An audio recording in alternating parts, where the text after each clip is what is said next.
Hi, I'm James Thompson presenting for SeaWorld, and we're going to talk about the external factor evaluation. So first, point of an EFE. The point of an EFE is to determine all the forces that are external that may impact your company's operations and activities. These are strictly the threats and opportunities that can affect your organization.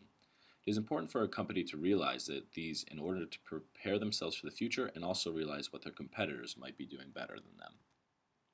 Next, look at the EFE process. This process starts by looking at the previous steeple and Porter analysis and combining a list of threats and opportunities for those analysis. We wanted to make sure that we were specific rather than broad, so instead of saying things like bad economy, we would say unsure discretionary income based off of unemployment or inflation. So what we did for ours, and you'll see later, is we did do a main header on the left and then a definition or distinction of it on the right in order just for formatting purposes. But the main thing was we wanted to just get our list down to about 10 or 15 opportunities or threats. Next, let's look at the weighting and rating process. So as far as assigning a weight, the weight for the EFE is done based off of the industry which our company is in, so theme parks and entertainment parks, and the weights all total up to 1. The rating is done based off of how well our company is currently able to address these factors. In order to do this, we created a Google form and put all of our opportunities and threats and then had everyone take an anonymous quiz, and then we took the average of those. So this is briefly just how ours looks. There's kind of a lot of information there, and we're going to dive into only 5 of them specifically about how we weighted and how we rated them.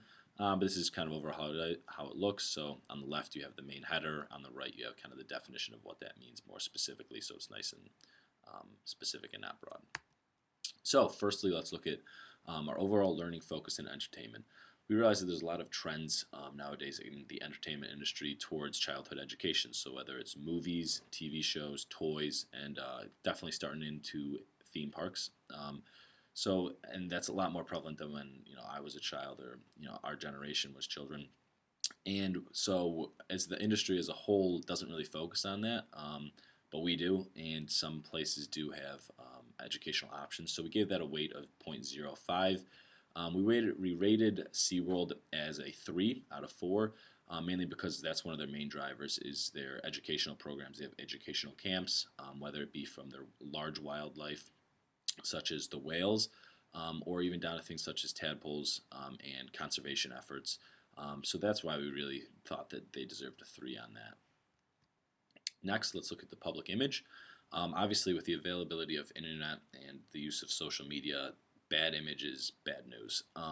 As soon as you get kind of labeled as a bad company, it's very hard to fight back from that. And we saw that majorly affecting SeaWorld, especially after the release on Netflix of Blackfish, which showed abuse of whales and potential mistreatment within SeaWorld, and especially focused on how small of areas that they were that they were held in captivity for such a long amount of time. And activist groups kind of groups in with that, groups like PETA and Sea Life of Hertz. So the overall impact of public image is huge, so we gave it a relatively high weight of 0.07, or at least for our grouping that was quite high. And we gave ours a rating of 1 because we have a horrific public image, unfortunately.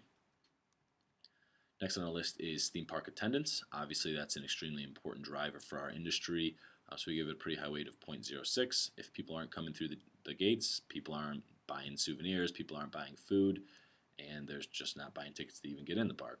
So obviously that's going to hurt the bottom line and revenues as a whole. And in the past history, SeaWorld has not been doing great with this. Obviously, we've had declining revenues and declining park attendance.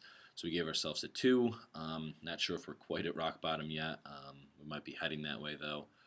But it's kind of just something that's been happening in the industry as a whole too, as the economy is still unsure. Next, we have smart device applications. Obviously, the use of smartphones and smart devices such as tablets is becoming extremely prevalent in our society, and almost everybody has one. So the ability to use that market and create an app is unbelievable for the industry as a whole. But we don't really see too much of our industry, the theme park industry, utilizing that.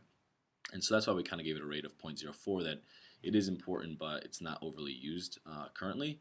But SeaWorld itself does have 5 interactive apps. in order to educate and just kind of be fun for children to play around with. So we gave ourselves a rating of 2 on that, mainly because we think there's a lot of room where we can grow, but we've already started to get into that industry, and we're kind of hopefully going to lead the trend towards that and continue to grow through that. And then lastly, we have competitors' price. And another obvious opportunity that SeaWorld has is because they are $79 about around ticket, being the lowest of the major theme parks. Your Cedar Points, your Disney's are also obviously much more expensive, as you can see in the chart below.